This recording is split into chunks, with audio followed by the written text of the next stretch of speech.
আসসালামু আলাইকুম এভরিওয়ান, আশা করি আপনারা সকলেই ভালো আছেন। কথা হচ্ছে এই যে শিখা শিখা আর হচ্ছে কি জানি জুনিয়র সাকিব, এরা হচ্ছে দুইজনেই টিকটক করতো। আর জুনিয়র সাকিব তো সাকিব খানের কিছু ডায়লগ ছিল, ফেমাস ডায়লগ। এগুলো ডায়লগ দিয়ে দিয়ে সে কিন্তু ভাইরাল, সকলের কাছেই পরিচিত হয়েছে একটা সময়।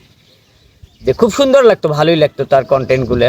যখন সে বাংলাদেশের একদম mega star, 3 star 4 star hero, তার ভয়েস নকল করে, কণ্ঠ নকল করে সে কথা বলতো, সবার ভালোই লাগতো। কিন্তু একটা সময় সে অনেক টাকা ইনকামও করতো, দেন সকল ইউটিউবার তাকে ডাকতো।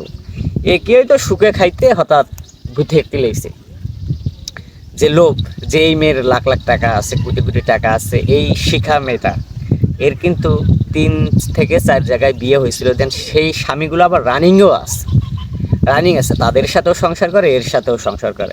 এর সাথে যখন বিয়ে হয়, সাকিবের সাথে যখন বিয়ে হয়, তখন প্রথম বিয়েতে 1 লক্ষ টাকা কাবিন ছিল।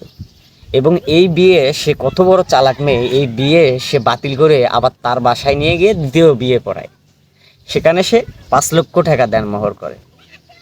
এই দেনমোহর নিয়ে এদের ভিতর অনেক ঝামেলা হয়। শিখা ভাবতো সাকিব খানের প্রচুর টাকা আছে, আর সাকিব ভাবতো যে শিখারও অনেক টাকা পয়সা আছে। দেন এদের ভিতরে একটু অনেক ভেজাল ক্যাসাল হয়, অনেক মারামারি হয় প্রথম স্বামীর সাথে, দ্বিতীয় স্বামীর সাথে। এই ভিডিওগুলো কিন্তু আপনারা সকলেই দেখছেন। আবার হচ্ছে শিখা বলতো যে ওর মেয়ের সাথে হচ্ছে সাকিবের শারীরিক সম্পর্ক, এটা ওটা নানান অপবাদে একে কিন্তু জেলও খাটাইলো। সে 3 মাস জেল খাটলো এবং শিখা তাকে নিজে গিয়ে থানায় থেকে নিয়ে আসলো। নিয়ে আসার পর প্রতিনিয়ত আবার তাদের ভিতর ঝগড়া।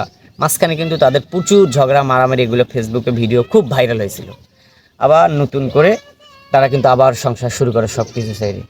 এই যে হচ্ছে 9 তারিখে রাত্রে সাকিব 4টার সময় কোন জায়গা থেকে যেন আসে, কিন্তু শিখা জানে যে কোনো মেয়ের কাছে গেছিল।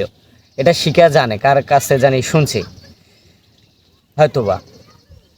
শোনার পরে এ চালাকি করে সাকিব খানকে মদ টদ যত যা আছে সব কিছু, দুইজনই কিন্তু অ্যালকোহল খায়, দুইজনে খাইছে। দেন একে খাওয়াইছে বেশি পরিমাণে বিভিন্ন ঘুমের ট্যাবলেট, এইটা ওইটা খাওয়াইয়া ঘুমাইছে। দেখেন কি করলো, যে শেষ রাতে মানে পুরুষের যে একটা মেইন জিনিসটা সেটাই হারাই ফেলো। এমন কি করলো, কেটে নিয়ে হাতে ধরে বসে আছে। আর কত বড় নির্লজ্জ মেয়ে হইলে এটা আবার অনলাইনে ছবি সহ আপলোড দিয়ে দেয়, কত বড় বেয়াদব ফালতু মেয়ে এ ভাই। আমি বলতেছি মানে আমার কথা হাসিবার হচ্ছে এদের কারবার দেখে, যে এরা কি, এই মেয়েটা একটা মেয়ের কারণে পুরুষ সমাজে মানে তাদের একটা মেয়েদের কলঙ্ক সৃষ্টি হয়ে গেল। এটা যে মেয়েদের কাছে তার হাজব্যান্ড এখন আর নিরাপদ নেই, নিরাপদ থাকবেটা কেমন? এর থেকে আমার মনে হয় যে একটা মেয়ের কাছে বেইজ্জতি হওয়ার চাইতে নিজের জীবন নিজে শেষ করেই ভালো। কি হয়ে গেল এটা, কি থেকে কি হয়ে গেল? এই জন্য ভেবে চিন্তে কাজ করতে হবে। লোভ জিনিসটা নিজের ভিতর থাকা একদম